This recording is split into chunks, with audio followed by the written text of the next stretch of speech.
All right, this is take 2 because the door made a loud creaking noise. I think there might be a ghost in the pod room. It slightly scared me, but I think it might be the wind, not a ghost. But could you just imagine someone just pops in like mid like episode and be like, "Boo, we have a ghost." That's how ghosts go, right? That's how most ghosts go. Yeah, I think you've been watching either too much Casper or too much Scooby-Doo. I think that was more of a Scooby-Doo ghost. Yeah. Maybe they're just ghosts from better episodes gone past. Potentially. But even then, the ghosts that are in Scooby-Doo aren't really ghosts. They're just like these grumpy old white dudes being like, my stupid kids ruining my plans. Well, this is episode 60. It should be acknowledged to a small degree. Small degree? It's not a small. It's pretty good. We had a ghost in episode 1, remember? Did we? What was the ghost in episode 1? Artwork, the fresh artwork in the brand new room fell down. Oh my gosh, it did too. Now that was like a fright mid-episode recording and like smash. It's like the 10th time we've brought this up in 60 episodes. Every 6th episode, you're guaranteed to hear a retelling of the infamous Crashing artwork, of the artwork. I don't think we've told it that many times. I think in the first reiteration of the podcast, we like mentioned it like every second we just episode. had nothing to talk about, and still. But I think it's the first time we've actually mentioned it in this particular podcast room. So, you know. Well, yeah, I think we were worried something in here is going to fall over, but everything's bolted to the ground. It's almost. pretty screwed in tight. You did some really good cable management. We do have a pretty sturdy stand for the TV, so nothing should be in theory falling unless we have like a huge earthquake or something. It's a high quality $60 Amazon TV stand. Yes, that got delivered like next day. Why are you giving them a plug? Amazon? Yeah. I don't know. Maybe people can order online. It's super easy, super quick, super efficient. So hit the comment below, the description below for our Amazon affiliate link for TV stand. Do we actually have an affiliate link for that? I mean, we could. I mean, we have an affiliate link for just about everything. I mean, we're surrounded by probably unnecessary gear for the studio, but I like it, and we did use Amazon for a lot of the purchases. So that's true. And we've got a lot of books and stuff in the background. I mean, if someone wants Catan, you can have an Amazon link for that. It's a great board game for couples out there. If someone wants Life Management Systems VHS tape by Tony Robbins, probably not available though. Back when it used to be called Anthony Robbins. Anthony Robbins. Before the Tony. Create a life of fulfillment through the mastery of life management systems. Should probably get rid of that. I'm not going to watch it. We've got Harry and the Hendersons. We've never really talked about what's in the background. No, actually, I don't think we have. Can you people even really see it from the podcast? We're just too big for it. Too big. Maybe a little bit of a blur in the background. So we do have a lot of, like I've got little Baby Yoda, but his name's not Baby Yoda. It's like, starts with a G. It's Grogu. Maybe Grogu. I think they just named it like that prior to the naming, I guess the second season. There actually is a new season of Mandalorian we haven't watched. And I don't know if I want to watch it. It seems like it's just the same. The story's not really going anywhere for the number of episodes that we've put into watching. Mm-hmm. The story it's not really progressing anywhere. Well, I saw an article, I think it was when I was trying to like look for stuff to talk about today. There's a couple of articles saying, oh, finally they have a direction. Like Mandalorian finally have like, you can see where they're going with this kind of thing. But last episode, we sort of referenced Smartless, and I was listening to John Favreau. I think I pronounced that right this time. Because he does a lot of the writing and stuff for Mandalorian, and sort of the way it came about was like during COVID, he just like wrote a whole bunch and like had the script pretty much ready to be like, hey guys, do you want to help me make this kind of thing? But I forgot the tangent that I was going on. No. Anyway, like when he was writing, they know that's finally getting somewhere. The story's going somewhere. Like they have some sort of direction and stuff, and like that's right. The whole concept they were sort of thinking about for it was that like the Mandalorian's a bit where like it brings the whole universe together because you have so many movies, so many cartoon series, it's the universe is spread like so thin now. Like there's heaps of different stuff and heaps of different side stories. That Mandalorian's the place where you can bring all those characters to sort of like, I guess, cameo in one TV show. Interesting. Because if you think about bounty hunters and stuff, they go across the whole entire universe, so they could potentially meet everybody. That makes sense. So they're like I don't know, someone that's in everything. Like what's actors in like every movie, like a Kevin Bacon. Kevin Bacon. Yeah. Oh.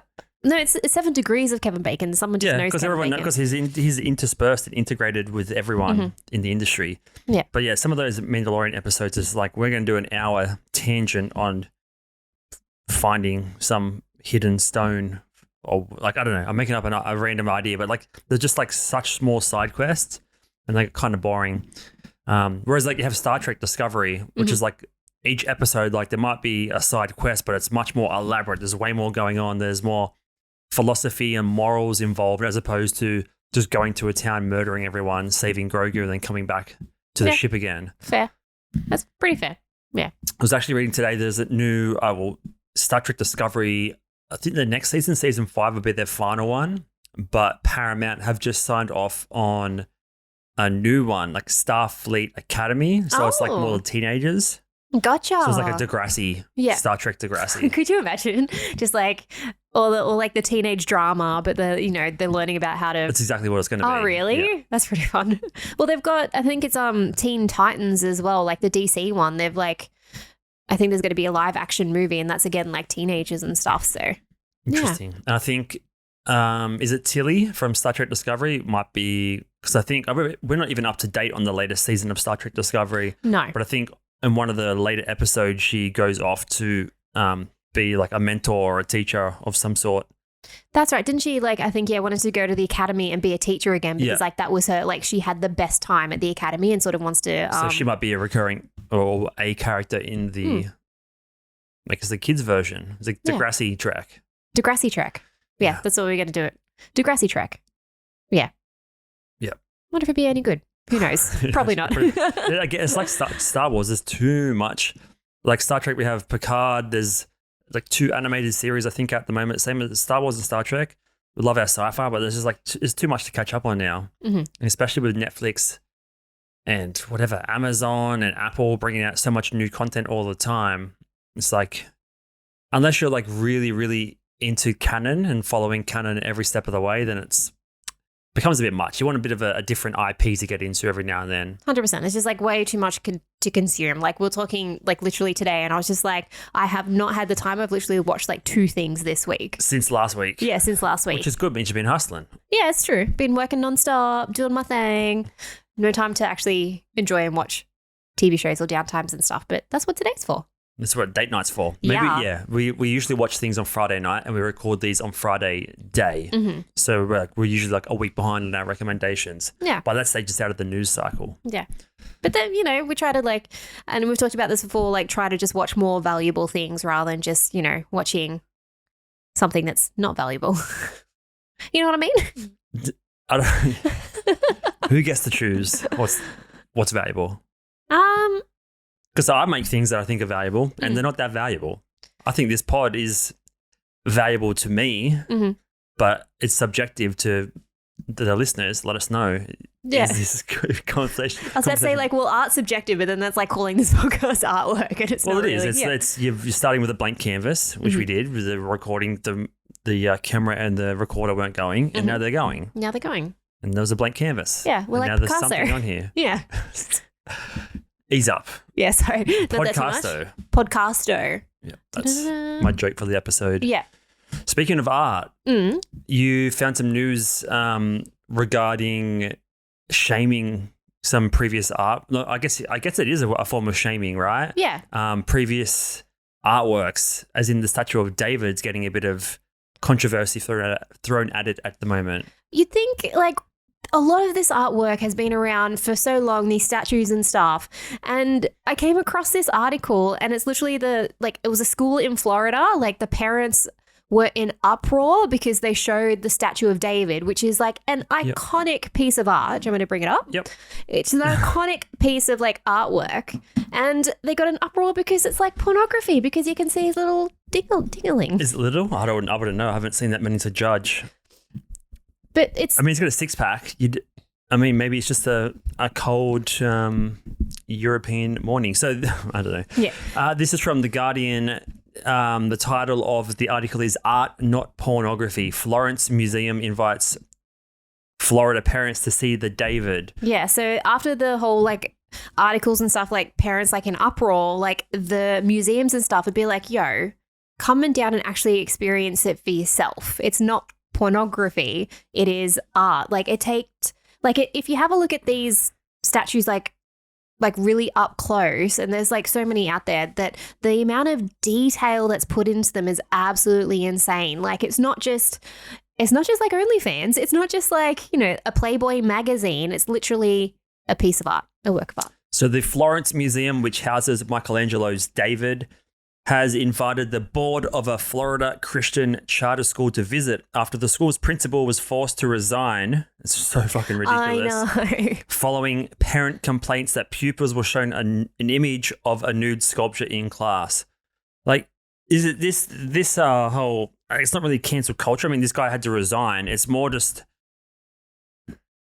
It's who are we pandering to? Like what's with all the uproar? What's with the pandering? It's a piece of artwork that's been around for so long now, and all of a sudden it's a big issue because your kids are learning a little bit about history. 100%. You don't have to like what's so shameful about it? A naked dude with his penis hanging out. It's a form of like body shaming in a way. Like and this is as weird as this sounds. It's probably not even weird. Like the human body is the most natural form that anybody could have, right? Like, you know, you could stare at yourself in the mirror naked. Like you shower naked. Like you see a naked body. So the principal had to was resigned as principal after the school board told her to quit or be fired. Her exit came after 3 parents complained. So it only takes 3 people to like kick up a stink and make a big deal about it, and you have to fucking quit your job over that. Claiming that the 16th century Renaissance masterpiece was pornographic. Do you think Michelangelo intended this to be pornographic or a symbol of, like you said, like human nature, human? What would you call it? Well, like it was a symbol of like masculinity. Like, yeah, exactly. that was like the whole thing. And it's like, it's a bit like it's Michelangelo, like, is so like indebted into like the Vatican Church and like all that kind of stuff. Like he helped with a lot of that religious artwork and stuff as well. So it's just very, very interesting that they've all of a sudden turned around and be like, yo, don't show this. Like I don't think the article really references how old the kids are, but it doesn't matter. Like you should learn about this kind of thing. Like you're not going to show this to a 5-year-old and expect them to understand what they're looking at. No. Like, you know what I mean? Like there's a certain age you show it to them, and even at no point is it pornographic, in my opinion. It's 100% it's not. teaching them about art history. Yes. So I imagine they're probably middle schoolers. But the fact they had to resign after 3 parents complained. What about all the other schools? 100%. How many principals haven't had to resign? Yeah. Because of that. So like it's just cherry picking. Like if the board's going to do that, like fire everybody. This lady's just been fired for no reason. Yeah. And she's the principal. I know. Is she a teacher? No, like they probably like where's the had teacher? To put it, I know, unless if they were teaching a class, which does happen sometimes. But even then, like they've been through all this kind of stuff before. Like I can't remember, it was like hundreds of years ago, but they put like leaves over all like the private parts of like all these statues, like the church and stuff did. Like Christianity was just like shaming the body and shaming like, you know, being naked and all that kind of stuff. And hear all that. 6th grade students, oh my God, that's old enough. It's pretty ridiculous. Like 6th grade, you're learning about birds and the bees anyway. 100%. If anything, it's going to help kids understand like sex and sexual orientation and like the human body. Yeah. Via like how they looked at it in the 16th century via art. And then they can like work up to like current day birds and the bees kind of stories about social media and pornography and stuff, and like explain like this is not pornography. This is how bodies were represented back in the day. Like something was like expressed in a statue for a reason because it was like symbolic, and then lead up to like current day pornography and why that is potentially bad for society. But this is just ridiculous. Yeah, I know. Like, you know, banning books and all that kind of thing as well. Like it's pretty stupid. And I think they even referenced like there was like a Simpson episode where they, you know how every now and then like would be Family Guy or The Simpsons would like predict like something dumb that would happen in the future. Like I think there was a Simpsons episode where the David statue was getting banned, or like there was an uproar from the parents about seeing the statue. Where do you draw the line? Oh, like it's so the parents have to sign off on everything the kid's going to get taught.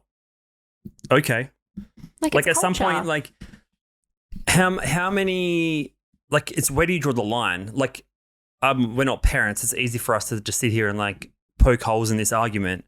But like everything you learn in school, from maths to geography, you're going to teach them about the founders and the explorers that discovered new continents, new countries, how many people and civilizations they decimated or took over or killed so you could live here, or for different technologies to exist, or like mathematicians, like who knows like how much math we learn in school, right? Mm-hmm.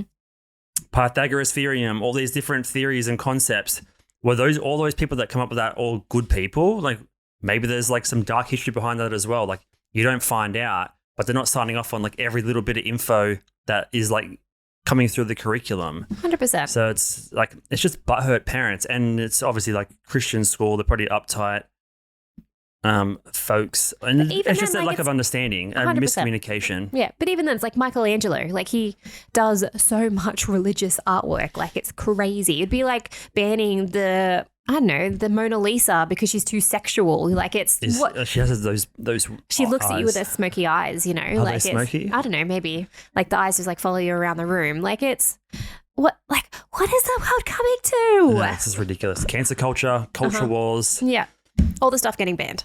Everything's getting banned. Yeah, it's crazy. yeah, I know. But like you can find problems in anything. Like this coffee, this paper cup that it comes in. Like, is it like ethically sourced? Is it like, is there any like horrible treatment of humans that have gone into like even the tiniest bit of this drink that I'm having? Yeah, probably. This computer, this iPhone, this TV, all this stuff that we're going to put up on our Amazon affiliate links.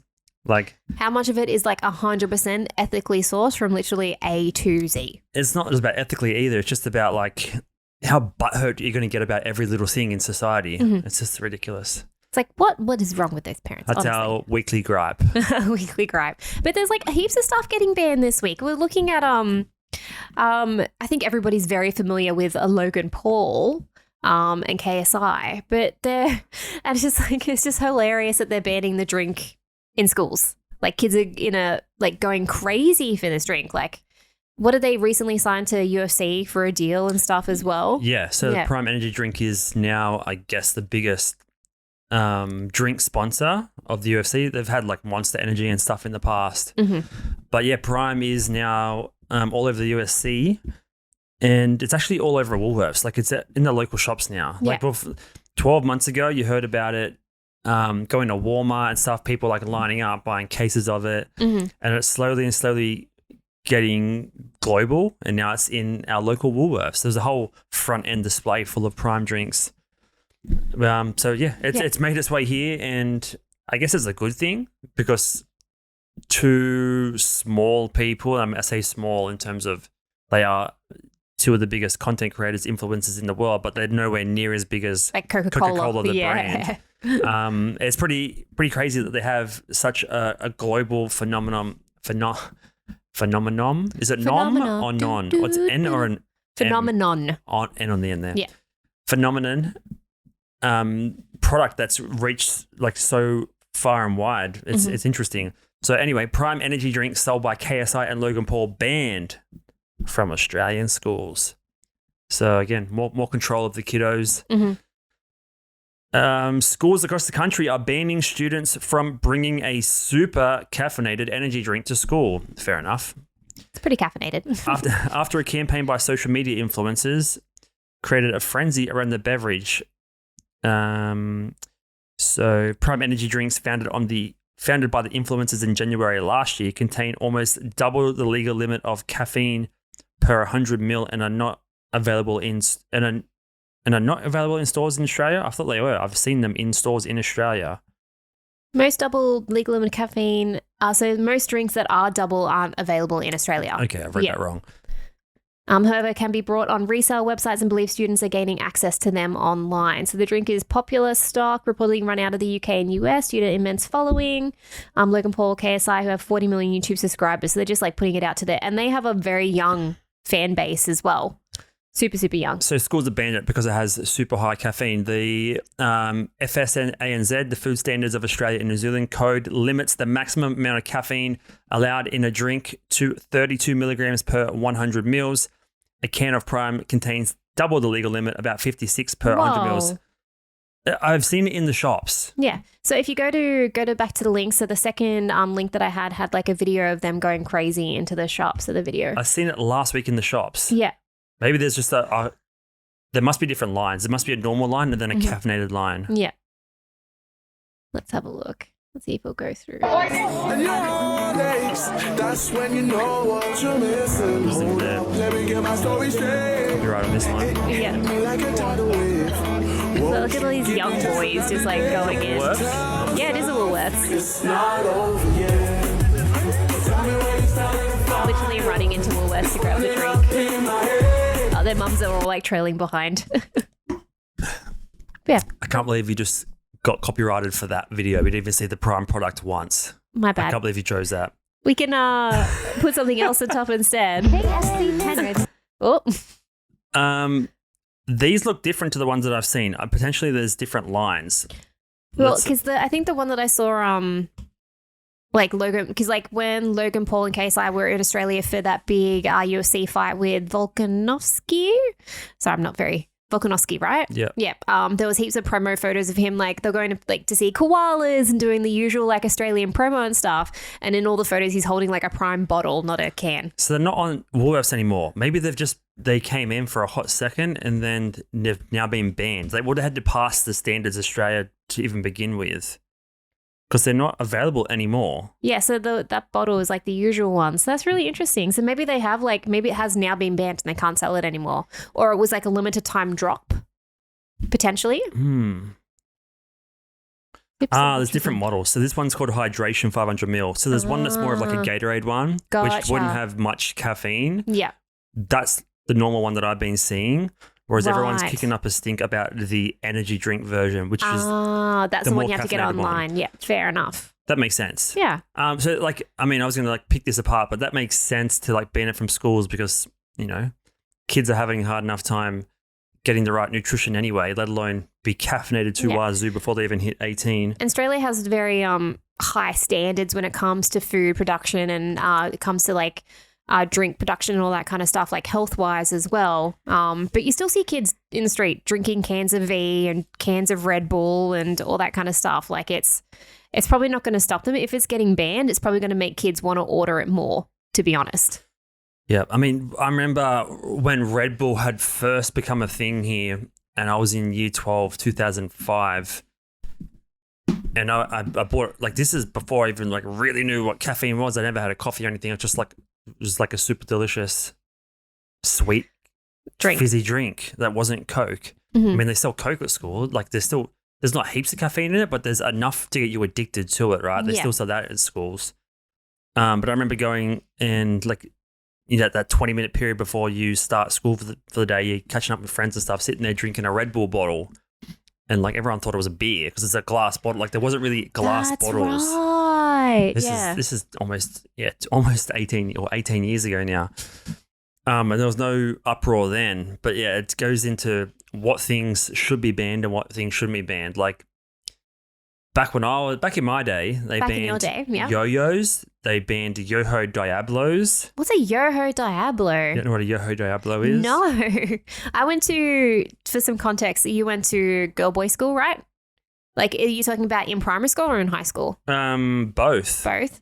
Yeah, because like and did you go to like public school the whole entire time? Yeah, I'm not. I come from humble beginnings. Yeah, like it's just it just depends because like my early primary school was like in a different state, and then my high school was an all girls high school, so we had like different things that would have been like popular compared to like a boy girl school. Is that right? Yoho Diablo. Yeah, remember no, these? I know this. I didn't know that was what it was called. Yeah, these are the best. Why did that get banned? Is it just getting flinged off into people's faces? Rightly so. Like a yo-yo can be kind of contained. A Yoho Diablo like this. Yeah. That if that like there's a lot of momentum going on between those strings. That goes flying in your face. You got a broken nose instantly. 100%. Yoho Diablo. Then Pokemon cards were banned. That's more due to the commerce trading side The of things. gambling side of stuff, Side yeah. of things. What else? Like fidget spinners were like after Knives. my time. Knives. Yeah, obviously knives. Cigarettes. Yeah. Cigarettes. Play was banned if you didn't have a hat. No hat, no play.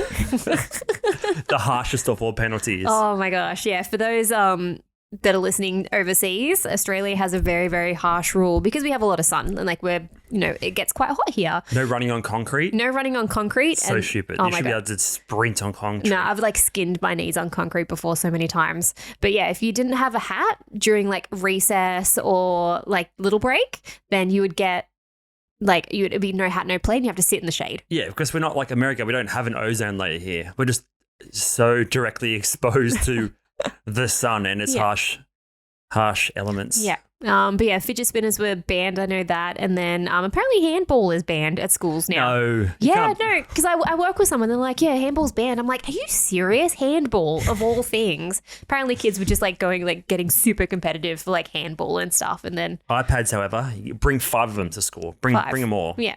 And then we sort of like mobile phones only really started for us to become popular when we were like the late part of high school. So we didn't have like the big kind of banning of phones. I think it'd be banned now for sure.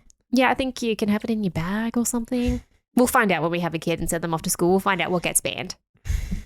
I'm probably going to homeschool, to be honest. Yeah, I'm going to give my kid a prime energy drink. Yeah.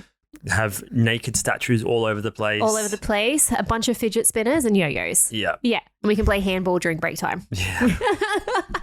Just disasters waiting to happen. All right, but it's all about experiences, right? Like when I was a kid, like our backyard was a lot of like bushland and stuff. Like we didn't have a lot of houses around, and we used to just go running off during the day and just do whatever, like just be left on our lonesome, just hanging out with the neighbor kids. You don't see kids roaming the streets these days. No. You don't see, like we used to just throw toilet paper at cars.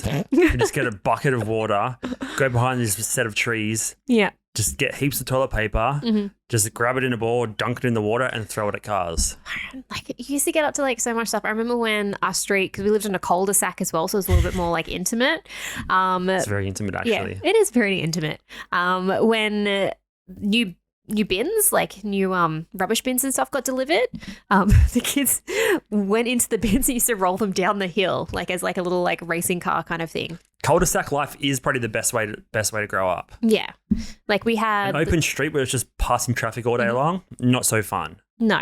But yeah, it was like it's pretty dope street because like it was a cul-de-sac, and then we were actually it's pretty awesome thinking about it. We're at the house at the end of the street on top of a hill. So the cul-de-sac would go down. So you're just on your perch looking at the rest of the minions. We had, the big house on the top there, and then around our house was just like bushland and like trees and stuff. Eventually parents had to sell the land around it because we weren't making a lot of money and they needed to like make some money. So they sold the houses, ended up getting more developments and stuff around. But yeah, just that really, really early childhood, us and like the neighbor kids, we used to go around and like, collect like quartz rocks, trying to find gold and diamonds, and go to like the pond and like try and get yabbies and tadpoles and stuff. So and then beat them with the rocks. No, not that kind of brutal. We're more like pleasant neighbor kids, and there'd be like a yearly Christmas party at one of the houses, and that sounds pretty dope. Yeah, and we had not a street party like out in the middle of the roundabout. No, it wasn't out in the street. No, because I think it was a roundabout. Oh no, sorry, I'm thinking we used to have a roundabout. It was like a cul-de-sac, but it had a roundabout at the end of the cul-de-sac. Oh no, so it wasn't just like an open circle. It had a roundabout within that. Oh, did it? Yeah. Oh, well, that wasn't where I lived. That's where some friends lived. Yeah. But there was always like happenings on the actual grass roundabout. Right. No. This was just like literally like a street and stuff. But I don't think there must have been, being a kid, you don't notice, but there was probably like a couple of houses within that cul-de-sac that didn't like participate probably. Of course. Yeah. There's the people that despise any sort of Michelangelo artwork. Yeah, 100%. I remember this old lady that we used to just visit during sometimes, and she'd just give us cold water, and the glasses were kept in the fridge or the freezer for some reason. We're like, oh, this is it's so cold. Running around in the summer heat, Yeah. So your childhood memories are cold glass and yabbies. Yabbies, rolling down the bins, and then I had a mud pie bakery for a while, and I used to charge like leaves and rocks for it, the high life. How much leaves for a slice of mud pie? It was probably like 3 leaves and 2 rocks or something. Yeah. Not bad. Yeah. How many yabbies? Just one? Didn't sell the yabbies, no, but we did have... No, but you did take yabbies as a form of payment. No, I wasn't a big fan of yabbies because I was like one of the only girls in there. I was surrounded by a bunch of boys, so... to run around. So I had the mud pie bakery was my thing. And then what else did we do? Yeah, just collect rocks and stuff. So yeah, that was my childhood. Sounds, yeah, we didn't have a lot of stuff banned. So just be able to do our own thing. Yeah. For me, Yoho Diablo was the biggest letdown. Yeah. Did you have one? Yeah. Oh, you did have one? How, were you pretty good at it? No. No, you weren't good? It takes a lot of coordination. I can imagine.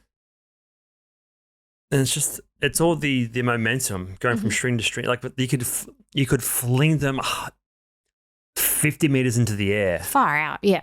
We'll Like- try and catch them and Like, stuff. think about the string, the rope. All you need is just like a decent flick of the wrist, because think about like any sort of sport or anything, right? Like a punch, like a UFC fighter or like a Mike Tyson, a punch or a kick. There's a lot of energy and torque and stuff that comes from like the snap of a wrist, the kick coming from your waist. If you know what you're doing, you can like flick your wrist so precisely and like it'll flick that plastic ball into the air 50 meters. Right. And if that goes, instead of going straight up, it goes to the side, you've got a broken orbital bone instantly. Do you remember any kids getting really badly hurt at all? No, but not from that. But I did pretty much fracture or destroy my next door neighbor's face with a dog bone once. Oh my God. What Like, happened? I don't know what I did. I threw a bone and it split his whole side of his nose open. Oh, ow. Yeah. Yeah. I don't even remember getting punished for it or anything. No. So It was probably just an fucked accident. up. Yeah. Like, Boys doing like boy things like, you know, Yes. throwing stuff, kicking fences or whatever. And punching holes in garages. sure. Why not? Just MDF, just bam. Yeah. You know. All the stuff. Childhood things, you know. Childhood things growing up, because like you grew up in like Wollongong, which is like coastal country, and then I grew up like bushland country and stuff, so it's still quite small, but now both of those areas are very popular or very urbanized and stuff now. But yeah, back when I feel so old, back when like we were younger, it was very much you sort of knew your neighbors and hung out with your neighbors and stuff. Can't do any of it anymore. No, I don't even know who our neighbors are. But I mean, you just have virtual, like how do you explore your local surroundings now? Google Maps. Yeah. You're just like, I know you can't go outside today, kiddos, but what you can do, you can explore the surrounding streets via Google Maps. Google Maps, yeah. Just go immersive view, you know. Yeah, just go interactive, go street view, and just scroll a bit around. If you see something you like, we'll drive past.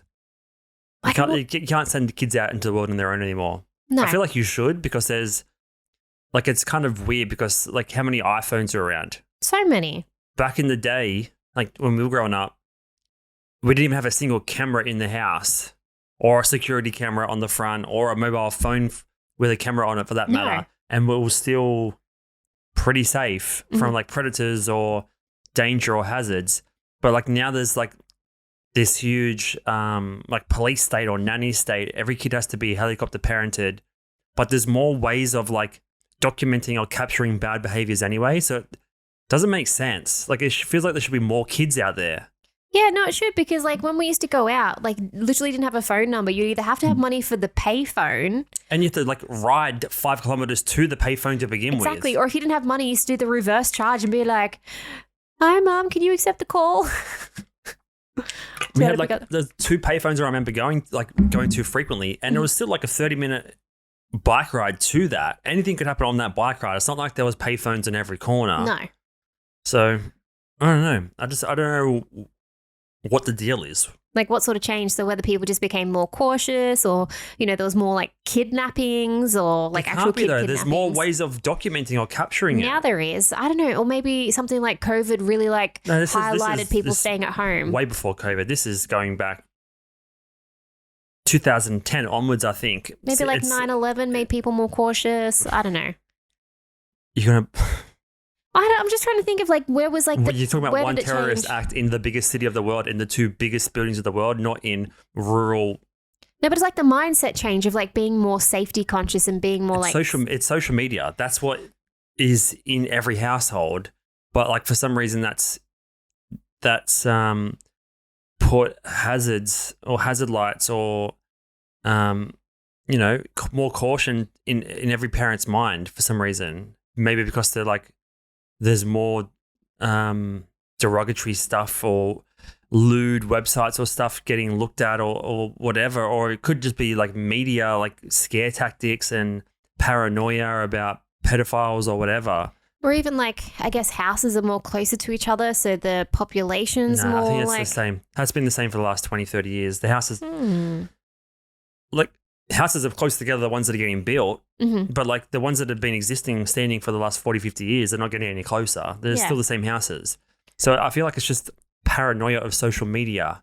Yeah, I could see that. Okay, yeah, because like Yeah, I'm just curious if I go back to like my old like cul-de-sac I grew up with, like, do the neighbors know each other? Do they hang out? Is that annual Christmas party still happening? I think that would be the same thing, but you wouldn't see the kids riding 5-10 kilometers away to hang out with different friends in a different suburb. Like, that doesn't exist anymore. We used to just go off to like the local milk bar because we would find like $2 and be like, we can like get some stuff now. It's not like we used to just like go out. Like, we didn't tell them what we're going. We'd be like, we're going to the beach, and then you go to the beach for an hour, then you'd ride an hour away, hang out somewhere else at someone else's house for half the day. Mm-hmm. Just be home by dinner time. Like, that was the rule. Like, that doesn't exist anymore. But like, we have iPhones now, we have cameras, like one click of a button. Like, not only that, like half of the apps your parents can monitor with like GPS location and anything anyway. Like, I don't understand. I understand on a like an individual basis if like a parent's like, I'm concerned about my child, but I think because every parent's concerned like that, it creates this mass like blanket concern of paranoia. Right. So no one's willing to be like, yeah, let them go out and do something crazy, because 99% of other people or other parents are like very, very cautious. Mm-hmm. So it feels like society as a whole is like that. But instead, like, there's no, like, I don't know if I'm explaining it very well, but it's just like everyone thinks everyone else has the same mindset, and then you think they have the same mindset, so you just want to kind of fall in line and be just as cautious. So then everyone becomes super cautious, and there's no questioning the new norm. But like, I feel like, I don't know, there can't be more kidnappings and more bad stuff happening to kids now than what was 20 years ago. No, it would probably be the same. It's just highlighted more because people can see it more. Which makes you more cautious, more paranoid. Yeah. Very interesting. I don't know. I just let them roam. I know, right? Let them experience the world, like fall off a tree, just do the things that that you learn from and be able to like, be able to do. And I remember like a couple episodes ago, we are talking about like the fear as a kid. Like, or is it the age of the parents? Oh. Is it just the parents are getting younger, and I don't know, are they grew up on the internet and they can see how dark some corners of the internet can get, as opposed to our parents that were just in the dark watching nightly news and not being exposed to it all day long every day? Is it just, I think it might just be the age of the parents also. Yeah. I see where you're coming from, because they would have consumed so much more about the negative side of the world and consumed and seen so much more like the bad things that can happen. Whereas like our parents would have seen like, the night news, they would have like the bad stuff, but also have like a pretty even amount of good stuff happening as well. So they would have that balance. But there's here also it's more not bad. It's the localization, I think, as well. So back in the day, our parents would watch the news, and like most of the news would be global. And then once a month, it'd be like, an hour away from you, there was something horrible happened. Mm-hmm. But it's like a handful of times a year you hear about something nasty happening in your community or even in your state. And now it's like, if you just join onto your local Facebook community page, you can see some horrible shit going down every 6 hours. Car break-ins or whatever it is. Yeah. That's what it is. Mm-hmm. It's the frequency and the localization. Yeah, because you're getting reminded of it day in, day out. But the same in reality, if it wasn't posted online, the same amount of stuff in real life would still be happening then versus now. It's just more people are documenting it. Yeah, that makes sense. But I mean, I don't know, it still doesn't overcome the fact that like if more people are documenting things, then there's going to be more and more documentation of bad stuff happening anyway. So like, wouldn't you just let your kids out anyway, knowing that they can be documenting or like capturing something if something bad happens, or some nearby parents will capture something? But then you don't want to be like the first parent that lets their kid roam free and then be considered a bad parent either. Well, that's just judgment as well. Yeah, like, that's true. That's just not being open to. That's why you just have a. It just seems super limiting for a kid to just be like tied up in the house every afternoon. That's why we just have a gang of kids, and then they'll have siblings, and then they can just hang out with each other. Yep. And roam the streets with each other, like then, Brady Bunch style. Oh, fuck. So, concerning for people that have kids, I guess. Yeah. Anyway. We'll be there one day. We'll have probably maybe the same opinion or a different opinion. Who knows? I'd like to think, like, I don't know. It's hard. Because you'd want to like protect your child at all costs. But then again, it comes down to perspective and judgment. You don't want to be seen as the parent that's too lenient, or like lets the kids have parties and then no one wants to let their kids come and hang out with you because you're too loosey-goosey with your kids, and then you're like resented by the other parents in the community. Yeah. It's a tricky situation. And again, don't have any experience. We've got experience as kids. Yes. And like all we have is like how our parents raised us or left us alone, to be But honest. everyone our age that had the same experience Yeah. growing up. It's not like 50% of people our age Mm-hmm. were sheltered and 50% weren't. We were all let loose. 100%. We're all But let now loose. everyone's like super sheltered life. Maybe it is the internet. Like people are just like on their screens and they prefer to just be on their screens rather it's than more outside living convenient. life. You don't have to work up Yeah. a sweat. You don't have to put on nice clothes. But we didn't put on nice clothes as a kid. You just Well, got not nice dirty. clothes, but I mean, yeah. Maybe put on clothes. Put on clothes, yeah. Yeah. Sorry, I got a burp coming. You got to carry into the next segment. Well, what is the next segment that we have going on? Might be something. We can talk about AI. We can talk about Apple. We can talk about emergency fund, or we can just talk about anything you want. Sorry. Oh my God. You want again? I can't burp and you yawn at the same time. I know. It's terrible. Like we're just working too hard. The AI, don't give me that look. The AI one's pretty interesting, but I know we've talked about AI quite a bit.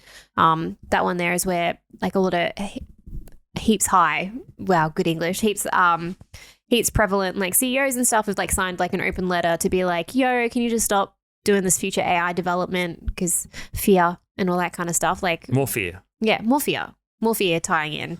Are we just like run by fear now as a society? Yeah. When you look at every little thing in life and culture these days, everything's dominated by fear. When you break it all down and you ask, why does this thing exist like this?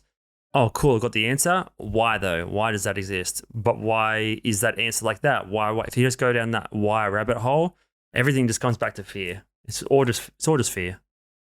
And it's all just kind of meaningless and pointless. You look so exhausted by it. It's just the exhausting caring about so many things, and especially caring about why things are worth fearing, or like why it's worth fearing, like a certain outcome or technology or progression.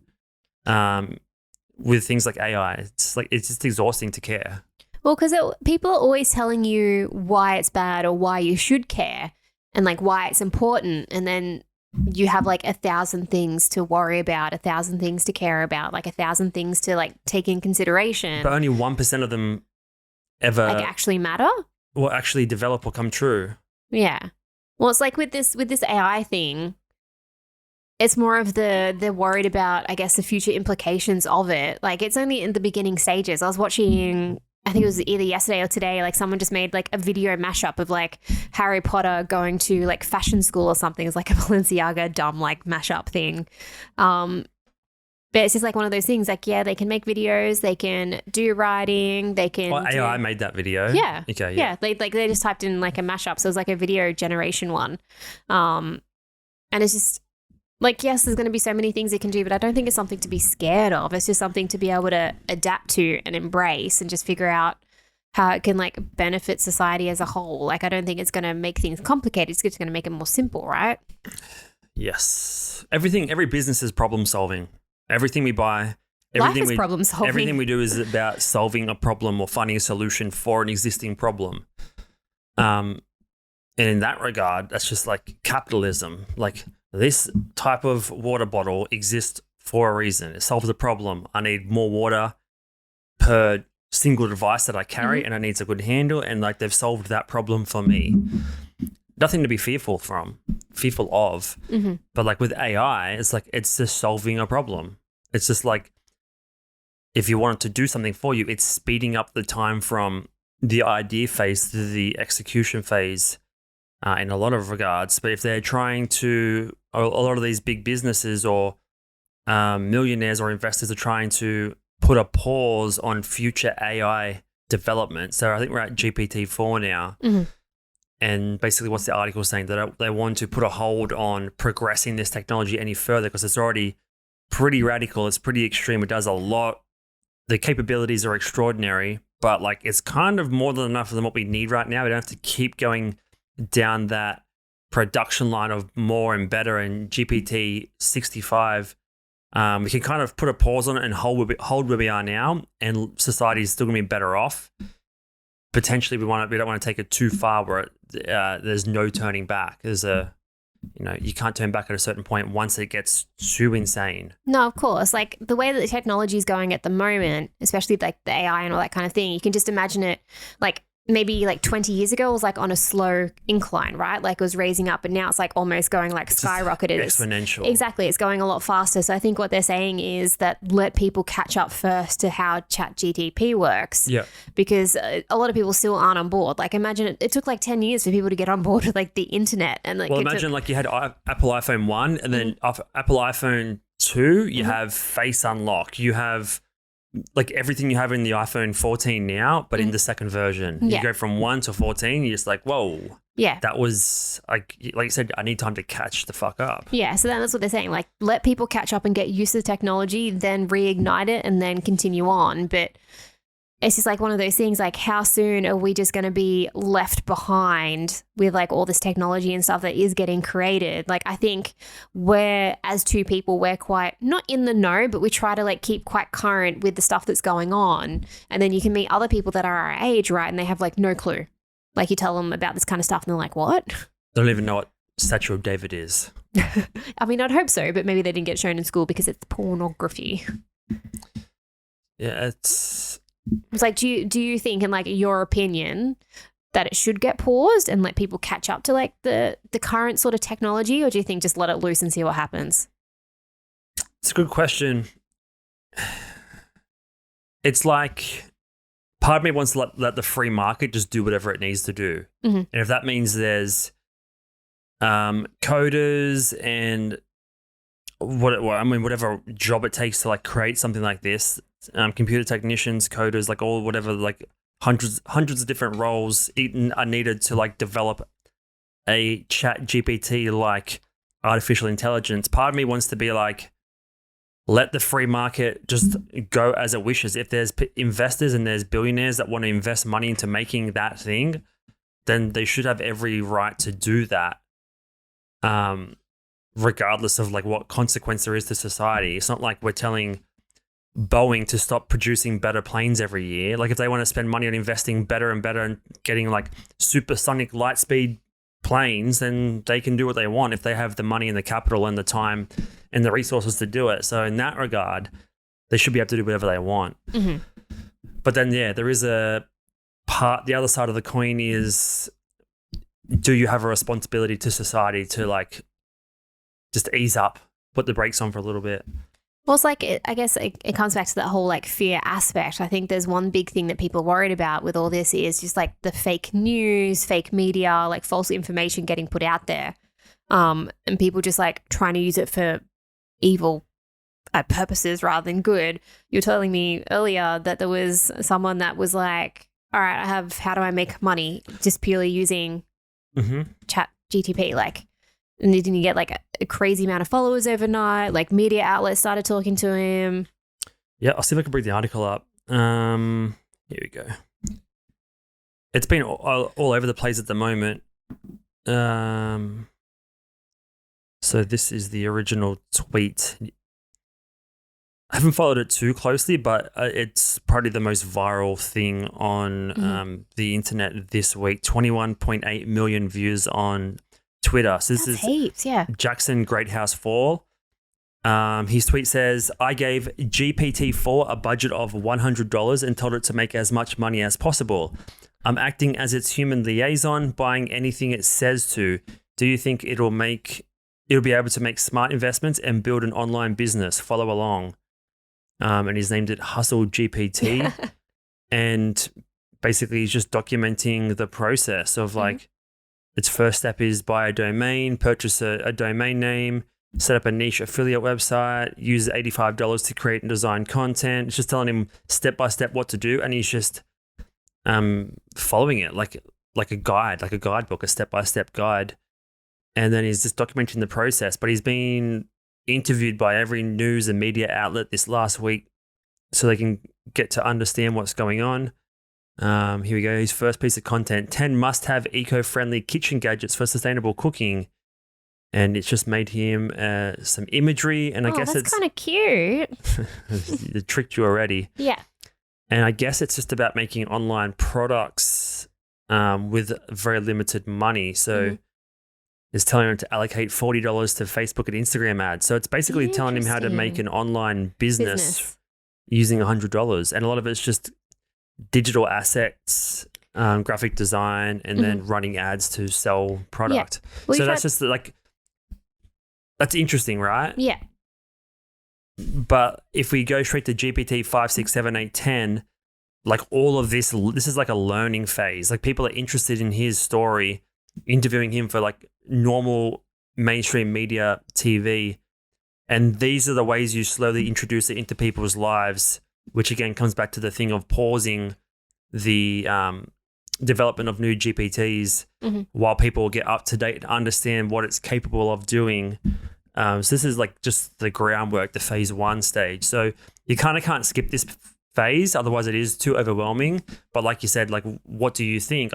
I think there should be an element of the free market doing whatever it wants. But potentially that doesn't apply here because the technology is just so profound. And it's just like so extraordinary and so extreme compared to what we've had for the last millennia that it kind of needs to be slowed down a little bit. Yeah, just so people can get a grasp of it and start using it and everything. But when does humanity ever slow down? Like, it rarely ever does. So I know they've wrote this open letter and everything for it to put a pause on it, but I honestly don't think it would. People probably still be developing it behind the scenes anyway. Well, who was involved? Like Elon Musk and some other big developers. Elon Musk signed it. Steve Wozniak. Yeah, from Apple co-founder. Yeah, so quite a few other people signed off on it as well. But yeah, it's just super interesting. You see these other articles of people like, ask ChatGPT to tell me what to do for a day or tell me what to do for 24 hours and, document that sort of process. So I think people are still discovering what they can, do with it. I've been using it a little bit over the last week to come up with some blog and video ideas. Mm-hmm. Oh, you signed up for it, did you? Oh, it's just like a login. It doesn't take much. Yeah. Compared to what I thought it could do, like it can do amazing things, but what I wanted to do, it can't quite do yet. Right. In terms of like real data up until like this minute. Because it's still quite delayed, right? Because you have to be constantly feeding it information, whereas like the normal internet, it's updated, every second of every day. Like if I want to be like, what is the top 5 most recommended business books that have been mentioned on podcasts, it can't do that.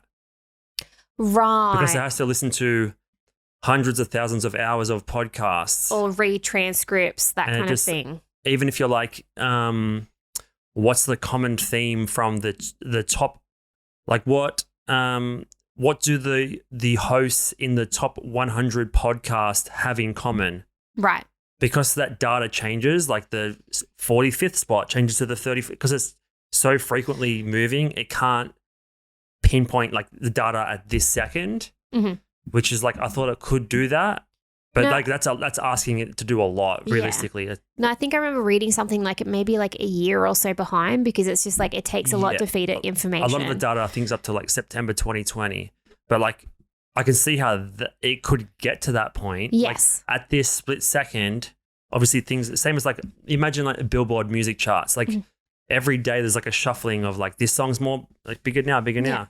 So it can't pinpoint or like give you data or like a top 10 table based on like up to the second analytics. Yeah. Well, there'll be at some point it'll be able to read that real-time data. So just say like a YouTube video, for example, it can give you that real-time data of like what's happening while people are watching it. And then eventually something like this, well, like a Google search engine, right? It gives you real-time data. Yeah. But you just have to hunt for the results yourself, or eventually like, ChatGPT would be able to just, be able to give you, an answer and have information from yesterday or this morning on there. Yeah. It's like a box score in sports. Like you're watching a Celtics game, you can see each player's rebounds and steals up until this exact second, but that's just like ones and zeros, basically. It's pretty simple data. It's not... emotion and all that kind of thing, yeah. So yeah, I can see where it could get to that point. And like I said, all it's really doing is shortcutting the time spent going from point A to point B, or like giving you a faster, more efficient route, or just, it's a time saver. It's an efficiency tool. I can see that. There should be the ability for anyone to, like, if they have the means to, invest as much money as they want to develop more and more. But if they're putting a a hold on it. I mean, how can they even do that? Is there going to be a government legislation, or is it just like 100 of the biggest brainiacs in Silicon Valley in the tech industry are just saying no for now, and everyone has to abide by what they want to do? Well, this is just like, so an open letter is just like a request, right? So they can't officially stop. Like, no one open can really letter tell to who? them. Humanity or to the government? To AI labs.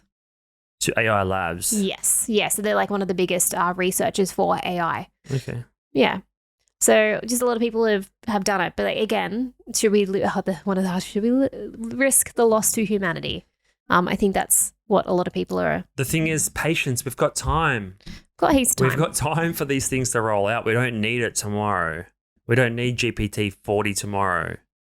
Let's just go iPhone, one a year. One a year? One a year. Yeah, that's all we need. And then maybe, pepper in like a little SE midway, A little SE. A little SE midway. That's what they do. It's going to be, like, I'm still amazed that it's a free service. They do have a paid for version, don't they? That might be able to unlock extra features. I'm pretty sure, didn't I see there's some stuff that's behind a paywall? I mean, it might be. Yeah. I mean, I can imagine a lot of the generative art ones, or like would, because there's like more involved. Mm-hmm. Whereas like the Chat GPT, a lot of it's just text, and it's like it can scroll the internet and scrub every website for data. Whereas like putting pixels and colors and shapes of pixels in a formation for an artwork is a whole different thing. There's like has to be some creative decisions or choices made there, as opposed to sort of paraphrasing and jumbling a bunch of words together, if that makes sense. So I can see why the art ones would potentially require a payment service. Mm-hmm. I mean, they should all like be making some money, but I mean, they got billions of dollars invested. They need to make their money back somehow. Yeah. They're not making much money off it now. Like if everyone's using it for free, especially if this guy makes $100 million in 12 months from that $100 starting point, mm-hmm. and then maybe we are all redundant, and maybe we do need cause for concern, and maybe we do need a lot of fear. Yeah. Maybe we don't let the kids out at home at all and get them at home being prompt engineers, because that's the big new industry. They have to learn how to code, right? Like that's what I think kids are learning how to code anyway. But like if big people like, like Elon, and even like the dude that like invented or was like ahead of like the Chat GTP, like, or OpenAI is like scared of it or scared of what it become, like maybe potentially that's something we should be paying attention, because they're the ones that are actually in the know, not us. What are they scared of though? Maybe losing their jobs. Their business, their alternative businesses that they already have. True. What if someone's like, if I have $1 million, how do I make a company that makes electric cars that is better and more efficient than Tesla? Yeah, just goes through like all the stuff that's available on the internet and stuff and be like, bam, here you go. Yeah. I mean, that's a big if. Mm-hmm. It is what it is. But yeah, it all comes down to fear. Mm-hmm. And then overcoming that fear or seeing too. Yeah. Yeah. Mm-hmm. So they want to ban art. They want to ban Michelangelo. They want to ban AI development. They want to ban prime drinks. There's just a world of banning this week. I know. Like, what's going to be available in like 2 years' time? Nothing. This podcast next week, live on Monday. This podcast will be available live and direct on YouTube. Not banned. Will not be banned. Will not be banned or cancelled by anyone. No. We'll see you next time. See ya. Bye.